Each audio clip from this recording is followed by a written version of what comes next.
नमस्कार साथियों, आप सभी का स्वागत है अपने YouTube चैनल शिका एजुकेशन पर। आज की वीडियो में हम जो लोग बात करने वाले हैं वो प्रश्न पत्र 1 पर बात करने वाले हैं कि आप किस तरह से कैसी तैयारी करें ताकि आप आराम से अच्छे मार्क्स पा सकें। ठीक है ना। प्रथम पेपर बढ़ने से पहले मैं आपको कुछ चीज़ों पर बारे में बता देना चाहता हूँ। पहली बात क्या है कि आपको सिलेबस अच्छे से पढ़ना है, लमसम 5-6 बार, और ज़्यादा से ज़्यादा पढ़ने की कोशिश करना है। अगर आप सिलेबस अच्छे से पकड़ बना लेते हैं तो इसका मतलब है 30% आपने तैयारी अपनी पूरी कर ली सिर्फ सिलेबस पढ़ने से ही, यानी समझ जाते हैं कि सिलेबस में पूछना क्या चाह रहा है। दूसरी बात यह है कि आप सिलेबस करने के बाद जब आप पढ़ेंगे और उसको बार बार रिवीजन करेंगे तो 50% पढ़ने और रिवीजन करने पर डिपेंड रहता है। उसके बाद जो 30% है वो प्रैक्टिस पे रहता है। ठीक है, तो आपको यानी क्या कार्य करना है, पहले सिलेबस देखना है, उसके बाद पढ़ना है, रिवीजन करना है 50%, और उसके बाद क्या है कि प्रैक्टिस करना है आराम से, और आपको कोई नहीं रोक सकता 30 से ऊपर नंबर लाने में। ठीक है। और हम शिक्षण अभिवृद्धि पहली इसमें, और मैं आपको बता देना चाहता हूँ, जो इसमें ये दे रखा होगा, आप लोग देख रहे होंगे, ये वाला जो ये दे रखा है वो आप अपने आप भी पढ़ सकते हैं, और मैं कुछ बता देता हूँ। उसमें क्या है कि जो एनटीए ने कुछ अपनी बातें रखी हैं कि इसमें इसलिए हम पेपर ले रहे हैं या कंडक्ट करवा रहे हैं क्योंकि हम ये चाहते हैं कि बच्चे को मतलब एक समझ होनी चाहिए, उसका एक अंडरस्टैंडिंग लेवल होना चाहिए, उसे तर्क करना आना चाहिए, और ये अपेक्षाएं होती हैं। और पर्यावरण, जैसे कि मान लीजिए आप टीचर जब बन जाएंगे तो पर्यावरण के बारे में जागरूक उन बच्चों को कर पाएंगे। उसी से रिलेटेड इसमें पूछेगा आपसे जानकारी, और बिल्कुल विश्लेषणात्मक और गहनात्मक अध्ययन करेंगे तभी आप अच्छे से अच्छे नंबर ला पाएंगे। ठीक है, हम लोग शुरू करते हैं। इकाई 1, यानी इसमें इकाई हैं वो 10 हैं। इकाई 1 में क्या पूछ रहा है वो लोग हम लोग देख लेते हैं कि इकाई 1 में क्या पूछता है। इकाई 1 में शिक्षण अभिवृत्ति यानी टीचिंग एप्टीट्यूड।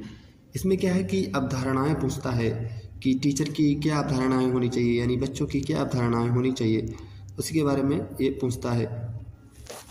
उसकी शक्ति क्या है, यानी कि स्मरण शक्ति या समझ, यानी अंडरस्टैंडिंग लेवल क्या है। इसमें जो होते हैं वो 3 लेवल होते हैं, जो हम जब शिक्षण पढ़ेंगे ना तो आराम से आपको बताएंगे। ठीक है।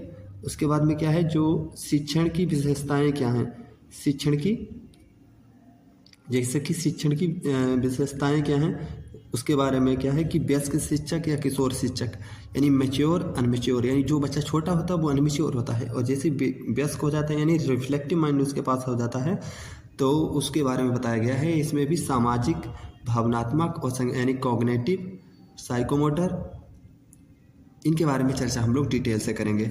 उसके बाद क्या है, शिक्षण प्रभावक तत्व, शिक्षक सहायक सामग्री, यानी क्या क्या सामग्री होती है, जैसे त्रिध्रुव प्रणाली होती है, जैसे सिलेबस और स्टूडेंट और टीचिंग।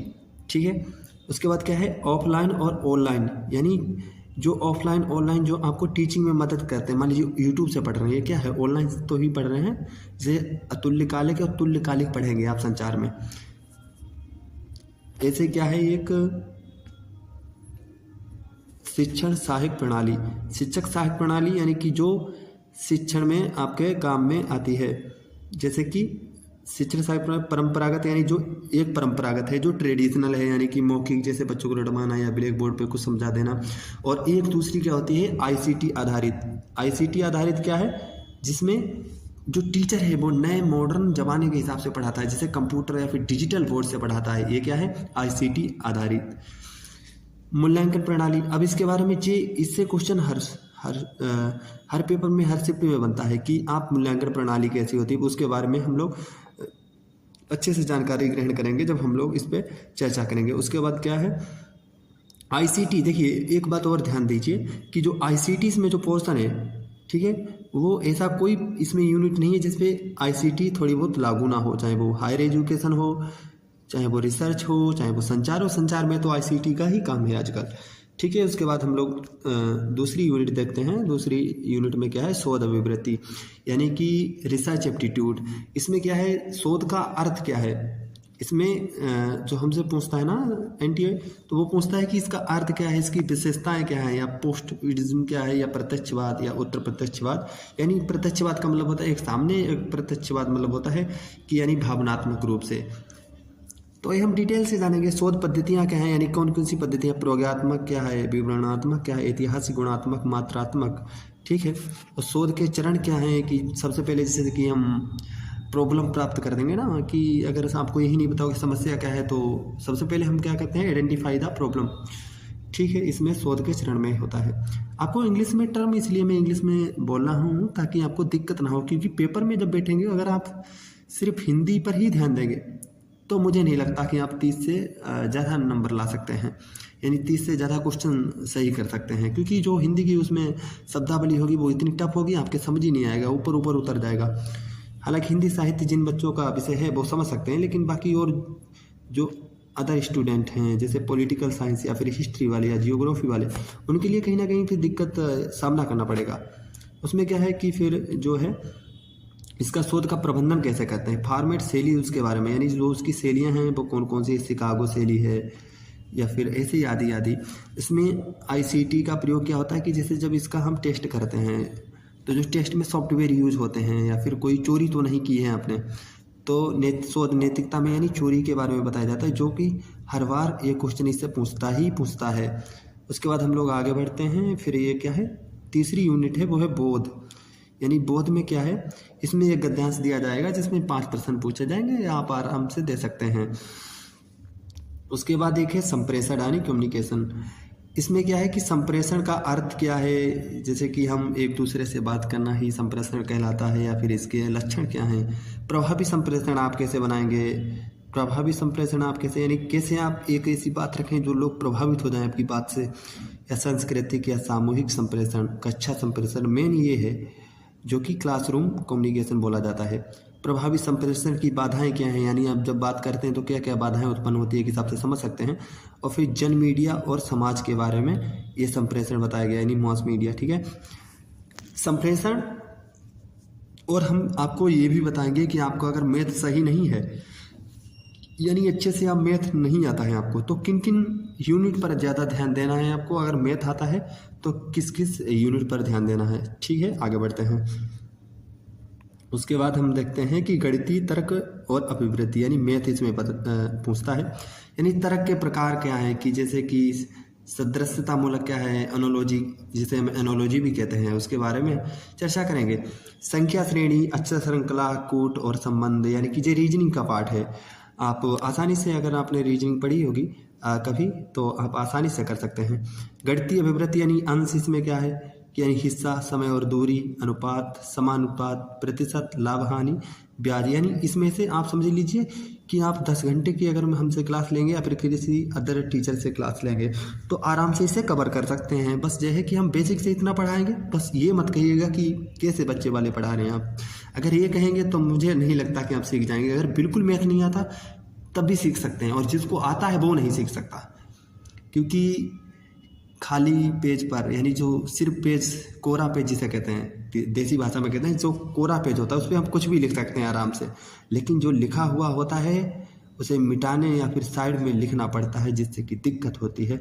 इसलिए अगर आपको बिल्कुल गणित नहीं आती है तो बहुत अच्छे से सीख सकते हैं, अगर आपको थोड़ी थोड़ी आती है तो फिर कहीं ना कहीं दिक्कत होगी मेरे ख्याल से।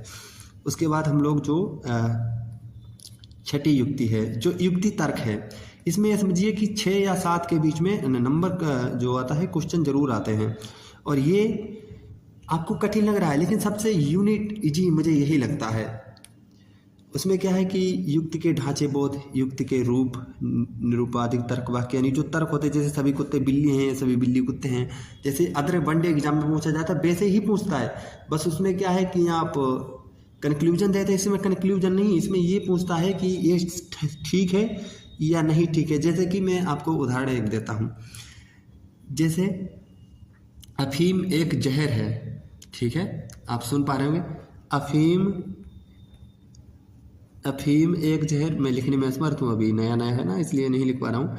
अफीम एक जहर है और डॉक्टर रोगी को अफीम देता है, तो बताइए आप सही है गलत है, आपको लगेगा ये तो गड़बड़ है। दूसरा मैं दे रहा हूँ, किसी की हत्या करना पाप है, ठीक है, यानी कानूनी अपराध है, लेकिन सैनिक आतंकवादी को गोली से मार देता है या फिर उड़ा देता है, तो इसे आप क्या हत्या मानेंगे? इसी के बारे में हम लोग डिटेल से चर्चा करेंगे। जब हम इसे पढ़ेंगे तो डिटेल से इस पर चर्चा करेंगे। और दूसरा क्या है कि आप डिडक्टिव और इंडक्टिव यानी जो रीजनिंग है उसके बारे में, जो आगमनात्मक और निगमनात्मक ये है, इसका विशिष्ट रूप से पढ़ना है। ये रिसर्च में भी पूछता है और टीचिंग एप्टीट्यूड में भी पूछता है। ये समझ लिए वेरी मोस्ट इंपॉर्टेंट है इन दिस टॉपिक, ठीक है। उसके बाद बेण आरेख यानी कि जो आरेख है, जैसे कि इसमें पूछता है कि फिगर और माफ़ी चाहूँगा, मैं अभी रिकॉल नहीं कर पा रहा हूँ। फिगर और कुछ इसे कहते हैं, उसे ध्यान नहीं कर पा रहा हूँ मैं, ठीक है, बताएंगे जब इसे डिटेल से पढ़ेंगे। फिर उसकी वैधता यानी वैधता सुनिश्चित करते हैं, जो तर्क दिया है वो सही है या नहीं है। फिर उसमें क्या है, भारतीय तर्कशास्त्र यानी जो भारतीय तर्कशास्त्र है इसमें से 2 या 4 क्वेश्चन नंबर जरूर आते हैं, यानी कि समझ लिए 3 क्वेश्चन तो जरूर ही आएंगे इससे। उसके बाद प्रमाण क्या है, प्रत्यक्ष अप्रत्यक्ष, अनुमान, उपमान, शब्द, अर्थापत्ति, अनुपलब्धि। अनुपलब्धि का मतलब क्या है कि जैसे मेरे पास पेन नहीं है, हम नहीं लिख सकते, ठीक है। जैसे कि मेरे पास पेन नहीं है तो क्या हो गया, अनुपलब्धि, ठीक है। अर्थापत्ति क्या है कि अर्थापत्ति का मतलब ये होता है, जैसे कि मान लीजिए कि शिवम मोटा लड़का है लेकिन वो दिन में भोजन नहीं खाता है, और आप ये अर्थ लगाओ कि तो रात में भोजन करता होगा, ठीक है। तो इसे कहते हैं अर्थापत्ति, हम डिटेल से समझेंगे। फिर उसके बाद क्या है, अनुमान संरचना। ये सबसे इजी लगता है, अनुमान संरचना, जिसमें हेतुवाद इसमें भी शामिल है, ठीक है। उसके आगे इसी कड़ी में हम लोग 7वीं इकाई देखते हैं। 7वीं इकाई में क्या है, आंकड़ों का स्रोत यानी जो DI है, इसमें क्या समझाना है, कुछ नहीं समझाना है, आपको प्रैक्टिस करवाएंगे। सबसे पहले आप मैथ सीखिए, प्रतिशत। इसको सीखने के लिए आपको 2 चीज़ें आनी चाहिए, 2 से लगा के 2 चीज़ें बहुत मजबूत होनी चाहिए, बाकी बेसिक आनी चाहिए, जैसे कि परसेंटेज, एवरेज, ठीक है, एवरेज ठीक होना चाहिए इसमें, और अनुपात और समानुपात एकदम ज़बरदस्त होना चाहिए। बाकी आपको कम आ रहा है फिर भी कोई दिक्कत नहीं, आराम से कर सकते हैं, ठीक है। इसमें कोई रॉकेट साइंस नहीं लगाना है। उसके बाद जो हमारी इसी कड़ी में 8वीं यूनिट है, जो सूचना संचार प्रौद्योगिकी, यानी इसमें से सबसे ज़्यादा मेमोरी बेस्ड ज़्यादा क्वेश्चन पूछता है कि मेमोरी का क्रम लगाइए, ठीक है। इंटरनेट के बारे में पूछता है कि जैसे कि जो छोटे छोटे पैकेट में डाटा डिलीवर्ड करता है उसे क्या कहते हैं, जैसे कि मॉडेम कहते हैं, ऐसे क्वेश्चन पूछता है, या ब्रिज कहते हैं, या फिर हब कहते हैं, उसके बारे में इसमें चर्चा की गई है। उसके बाद उच्च शिक्षा में डिजिटल पहले, ICT सुशासन, ठीक है, इसमें चर्चा की गई, यानी कि कंप्यूटर का बेसिक नॉलेज होना चाहिए। क्योंकि मान लीजिए आप अगर जब टीचर बन जाएंगे और आजकल का ऐसा कोई ही कॉलेज हो जिसमें डिजिटल बोर्ड ना यूज होता हो और आपको PPT ही ना बनाना है, तो फिर आप कैसे उसे हैंडल करेंगे, ठीक है। उसी कड़ी में हम लोग जो 9वीं है, इसमें क्या है, लोक पर्यावरण। मेरे ख्याल से अगर आपका बैकग्राउंड साइंस रहा है तब तो आपके लिए सही है यूनिट, और अगर आपका साइंस बैकग्राउंड नहीं है तो ये यूनिट आपके लिए सबसे खतरनाक साबित हो सकती है, क्योंकि आप जल्दी से नहीं समझ पाएंगे। जो इसमें गैसें होती हैं वो H2O, C2O, वो मेरे ख्याल से इतनी अच्छी नहीं है, यानी आप अच्छे से नहीं समझ सकते। तो इसमें क्या है कि जो ऊपर का ये भाग है इतना, बस इसमें से आप जो मिलेनियम विकास है, ठीक है, या विकास और पर्यावरण है, जो बेसिक अंडरस्टैंडिंग है, वो अगर आप, वो मेरे ख्याल से सभी को आती है, वो ही कर लेते हैं आप। PYQ इसके सॉल्व कर लेते हैं, फिर भी 3 से 2-3 क्वेश्चन आराम से ठीक हो जाएंगे, ठीक है। उसके बाद हम लोग जो 10वीं यूनिट है उसके बारे में बात करेंगे, उच्च शिक्षा प्रणाली। उच्च शिक्षा प्रणाली में मतलब क्या है कि जो हमारी जो उच्च शिक्षा है, उच्च शिक्षा का मतलब है कि अंडर ग्रेजुएट यानी बैचलर डिग्री और मास्टर डिग्री और PhD जो शामिल है, यानी कि इसमें सबसे छोटी डिग्री क्या है, बैचलर की डिग्री है उच्च शिक्षा में। और प्राचीन भारत शिक्षा, यानी जो प्राचीन भारत में हमारी शिक्षा थी वो कैसी थी, उसके बारे में हमें बताना है, जो इसमें दिया गया है। उसके बाद क्या है कि स्वतंत्रता के बाद भारत उच्च शिक्षा अधिगम और शोध का उद्भव, यानी कि जो स्वतंत्र, यानी हमारे देश के स्वतंत्र होने के बाद कौन कौन सी ऐसी संस्थाएं आई हैं या समितियां आई हैं जिन्होंने उच्च शिक्षा को बढ़ावा दिया है या भारत की शैक्षिक संस्थानों को सही से कार्यान्वित किया है।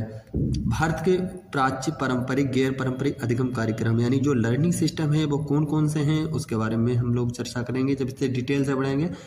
मूल्य शिक्षा, पर्यावरणक शिक्षा, नीतियाँ, सुशासन और राजनीति प्रशासन, ये बहुत कम आता है इसमें से, ठीक है। ऐसे ही 1-2 क्वेश्चन आ जाता है, जैसे इस बार अनुच्छेद से आया था, जो अनुच्छेद 30 से रिलेटेड क्वेश्चन था, ठीक है। मैं आशा करता हूँ आप अच्छे से समझ गए होंगे, और अगर कुछ त्रुटियाँ हो तो माफ़ी चाहूँगा, और कुछ त्रुटि हो रही हो तो आप फीडबैक के तौर पे मुझे बता भी सकते हैं, ताकि मैं नेक्स्ट वीडियो में और सुधार ला सकूँ, ठीक है। और आपको सबसे पहले सिलेबस अच्छे से देख लेना है। आप PDF डाउनलोड भी कर सकते हैं। UGC नेट JRF डालेंगे और डालेंगे फर्स्ट पेपर, सिलेबस आराम से देख सकते हैं, हिंदी और इंग्लिश में दोनों में, ठीक है। कोई ज़्यादा रॉकेट साइंस नहीं है, आराम से आप पा सकते हैं। बस अच्छे से सिलेबस देखिएगा।